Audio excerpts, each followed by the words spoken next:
முக்கியமான செய்தி.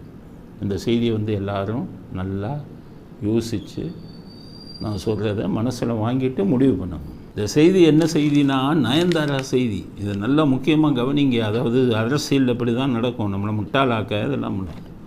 நயன்தாராவுடைய கணவர் விக்னேஷ் சிவன். நயன்தாரா உதயநிதிக்கு நெருங்கியவர் எல்லாருக்குமே தெரியும். பாலிடால் கதையெல்லாம் அப்போ தான் வந்தது. உதயநிதியை பற்றின பாலிடால் கதையெல்லாம் நயன்தாராவை தொடர்பு படுத்தி தான் வந்தது. ராதா ரவி திமுகவில் இருக்கும்போது நயன்தாராவை தாக்கி பேசணுன்னு அன்னைக்கே அவரை கட்சி விட்டு நீக்கினாங்க. அப்போவே நயன்தாராவுக்கு என்ன செல்வாக்கு அப்படிங்கிறது புரிஞ்சது. நயன்தாராவின் கணவர் தான் விக்னேஷ் சிவன். இதை நான் சினிமாக்காரங்கிறதுக்காக பேசலை, இதில் அரசியல் இருக்குது. அதனால் அரசியல் அரசியல் ஆடுகளத்தில் நம்ம பேசித்தான். அவருடைய கணவர் விக்னேஷ் சிவன் ஒலிம்பிக் ஏஷியாட் அப்படின்னு சொல்லி உலக செஸ் போட்டி நடக்கும்போது அதை படம் பிடிக்கக்கூடிய அந்த இது பூராமே விக்னேஷ் சிவனுக்கு தான் கொடுத்தாங்க. அது உதயநிதி ரெக்கமெண்டேஷன். நயன்தாரா ஃபோன் பண்ணோன்னா உதயநிதி அதுக்காக ரெக்கமெண்ட் பண்ணி அவரே போட்டாங்க. அப்போ இருந்தே விக்னேஷ் சிவன் இவங்க நயன்தாரா அவருக்கு உதயநிதிக்கு ரொம்ப வேண்டியவர் அப்படிங்கிறது எல்லாத்துக்கும் தெரியுது. சமீபத்தில் தனுஷ் அவருக்கும் நயன்தாராவுக்கும் சண்டை பிரச்சனை வந்தது. அந்த அவங்களுடைய இது எடுக்கிறதில்ல, கல்யாணம் வீடியோ எடுக்கிறது. அப்போவும் உதயநிதி தான் போய் அவருக்கு ஆதரவாக இவர்கிட்ட சொன்னார், தனுஷ்கிட்ட.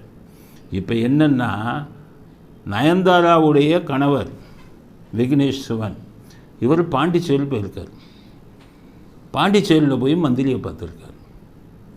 ஃபோன் பண்ணது யார்? இவர் பாட்டுக்கு போய் பாண்டிச்சேரி விக்னேஷ் சிவன்லாம் போனால் பார்க்குறாரு. பாண்டிச்சேரியில் யார் பண்ணியிருக்கணும்? நம்மளால தான், அவர் தான் பண்ணியிருப்பார்.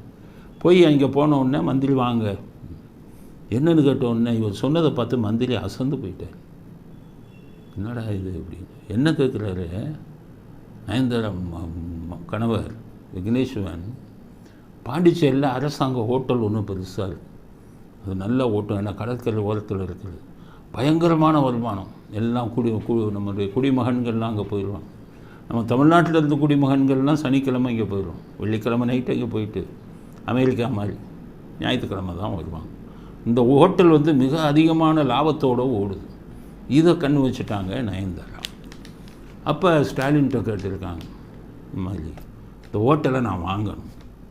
அது அரசாங்க ஹோட்டல், பாண்டிச்சேரி அரசாங்க ஹோட்டல். அப்புறம் என்ன நடந்ததுன்னு தெரியல, நேராக போயிட்டாங்க பாண்டிச்சேரி மந்திரி. அந்த ஹோட்டலை எனக்கு விலைக்கு கொடுங்கன்னு கேட்குறேன். பாண்டிச்சேரி மந்திரிக்கு ஒன்றுமே புரியல. என்ன கேட்குறீங்க நீங்கள்? என்னங்க அது ஒரு அரசாங்கத்தோட ஹோட்டலுங்க, அது அரசாங்க ஹோட்டலை போய் விலைக்கு கேட்குறீங்களே, என்ன இது அப்படின்னு கேட்டுருங்க. சரி விலைக்கு கொடுக்கலனாலும் லீஸுக்கு கொடுங்கன்னு கேட்டேன். அவருக்கு ஒன்றும் சொன்னது யார்? அவர்களை அனுப்பியது யார்? ஒரு ஒரு மாநிலத்து மந்திரிகிட்ட ஒரு அரசாங்க ஹோட்டலை தைரியமாக யாராச்சும் பேரம் பேச முடியுமா? அப்படின்னா ஃபோன் பண்ணியிருக்கிறது யார்? உதயநிதி மந்திரிக்கு ஃபோன் பண்ணிக்க. உதயநிதிக்கு சட்டமே தெரியல, அரசாங்க விஷயமும் தெரியல. அரசாங்க ஹோட்டலை போய் விலைக்கு கேட்கலாமா? அப்போ நீங்கள் சொன்னாலே நீங்கள் ஒரு துணை முதலமைச்சர் அப்படிலாம் பண்ண முடியாது. அது அரசாங்கத்தை லீஸ் விட முடியாது. ரெண்டாவது எங்கள் ஆட்சி இங்கே தான் இருக்குது. அங்கே என்ஆர் காங்கிரஸ் இருக்கார், என் ரங்கசாமி இருக்கார், அவங்க பிஜேபியோட கூட்டணியோடு இருக்காங்க. அங்கே நம்ம இது செல்லாதுன்னு சொல்லியிருக்கணும். இவர் சொன்னதுனால தான் தைரியமாக அந்த மந்திரிகிட்ட பேசியிருப்பார். அதனால தான் தைரியமாக போய் ஹோட்டலே விலை கேட்குறான், அரசாங்க ஹோட்டல். அப்படின்னா இந்த நயன்தாரா விக்னேஷ் சிவனுக்கு இதே உதயநிதி அரசாங்க சம்மந்தப்பட்ட நிலங்களையோ இல்லை மற்ற விஷயங்களையோ தமிழ்நாட்டில் நிச்சயம் விற்றுருக்கணும், இல்லை குத்தகைக்காச்சும் கொடுத்துருக்கணும். அந்த நப்பாசையில் தான் அங்கே போயிருக்காங்க. அதனால் பயங்கரமாக விசாரிக்கணும். உதயநிதி இந்த நயன்தாரா விக்னேஷ் சிவன் ஜோடிக்கு தமிழ்நாட்டில் அரசு இடங்கள் எதையாச்சும் விற்றுருக்காரா, இல்லை பட்டா போட்டு கொடுத்துருக்காரா, இல்லை குத்தகைக்கு விட்டுருக்காரா அப்படிங்கிறத நம்ம இப்போ விசாரிக்கணும். ஏன்னா பாண்டிச்சேரிக்கு போயிட்டாங்களே. அப்போ எந்த அளவுக்கு இங்கே இது நடந்துக்கிட்டு இருக்குதுன்னு பாருங்கள். இப்போ நயன்தாரா அவங்கெல்லாம் மிகப்பெரிய கோடீஸ்வரங்களாகிட்டாங்க. சினிமாவில் இருந்ததை விட எப்படின்னு கேட்டிங்கன்னா உதயநிதிட்ட பல ரெக்கமெண்டேஷன், எல்லாமே கோடி. கார் ரேஸ் வச்சாங்கல்ல ஒரு சினிமா நடிகைன்னாங்க, அது மாதிரி பல கோடிகள் இன்றைக்கி அவங்ககிட்ட கை மாறுது. அந்த கோடிகளை எல்லாம் முதலீடு பண்ணணும். எங்கே போய் பண்ணணும்? அரசாங்கத்தையே விலைக்கு கேளுங்கிற அளவுக்கு கீழ்த்தரமாக தமிழ்நாடு போயிட்டு இருக்குது. பாண்டிச்சேரியிலையும் கை வைக்க ஆரம்பிச்சிட்டாங்க. அப்படிங்கிறது தான் முக்கியம். அதில் வெறும் நயன்தாரா செய்திகள் மட்டும் இல்லை, போய் அரசாங்கத்தை கேட்குறாங்கன்னா யார் இவர்களுக்கு பின்னணி அப்படிங்கிறத புரிந்து கொள்ள வேண்டும். ஸ்டாலினுக்கெல்லாம் தெரிஞ்சு தான் நடக்கும். அவர் சொல்லியிருப்பார், இப்போ நயன்தாராவுக்கு ஒரு இதை சொல்லியிருக்கேன்னா அவர் வாய முடியல. இப்படி அரசாங்கத்தின் சொத்துக்கள் எல்லாம் கொள்ளையடிக்கப்பட்டு கொண்டிருக்கிறதோ, உதயநிதி அதற்கு துணை போகிறாரோ, சினிமா நடிகைகளுக்கு இதுக்கு பின்னணியில் தான் இது நடக்குதா அப்படிங்கிற சந்தேகத்தை பாண்டிச்சேரி அரசாங்கத்தின் ஓட்டலை விலைக்கு பேசினதில் இருந்து இவங்களுக்கு அரசியல் பேக்ரவுண்ட் இல்லைன்னா இவ்வளோ தைரியமாக இங்கேருந்து போய் பாண்டிச்சேரி மந்திரிகிட்ட கேள்வியை விலையே கேட்க மாட்டாங்க.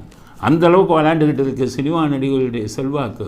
சினிமா நடிகர்கள் எல்லாம் பல பேர் கோடீஸ்வரங்கள் ஆகிட்டு இருக்காங்க. ஒவ்வொரு ரெக்கமெண்டேஷனை கொடுத்துட்டு விமானம் வாங்குகிற அளவுக்கு நயன்தாரா வந்துட்டாங்க.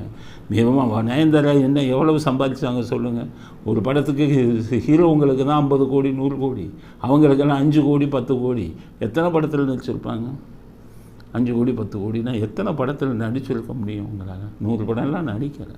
30-40 படத்தில் நடித்தவங்க இவ்வளவு கோடிக்கணக்கான ரூபாயை வைத்துக்கொண்டு அரசு நிலத்தை வாங்கும் அளவுக்கு பேரம் பேச முடியுமா அப்படிங்கிறத நம்ம சிந்தித்து பார்க்கணும் அப்படிங்கிற கருத்தையும் பதிவு செய்ய விரும்புகிறோம்.